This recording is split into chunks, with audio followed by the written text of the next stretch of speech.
এই মোটরসাইকেল চালকদের নোবেল পুরস্কার দেওয়া উচিত, কারণ তারা যমুনার চরাঞ্চলের এই বালুর মধ্য দিয়ে যেভাবে যাত্রী পারাপার করে মানুষকে সহযোগিতা করে, আসলেই কষ্টসাধ্য, চ্যালেঞ্জিং একটি বিষয়।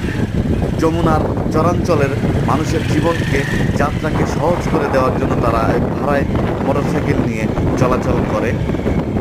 অনেক কঠিন রাস্তা, আমরা সহজেই কিন্তু এই রাস্তায় মোটরসাইকেল চালাতে পারবো না, কিন্তু এরা 2 জন 3 জন নিয়ে সহজেই কিন্তু পথ অতিক্রম করে চলে যাচ্ছে। আপনারা যে কেউ চলে আসতে পারেন এই যমুনার চরাঞ্চলে। আমরা এসেছি চৌহালি উপজেলার ফরজান চরাঞ্চলে। এখানে মানুষের সংগ্রামী জীবনযাপন আমরা দেখতে এসেছি, তারা কীভাবে লড়াই করে সংগ্রাম করে প্রতিনিয়ত বেঁচে থাকে।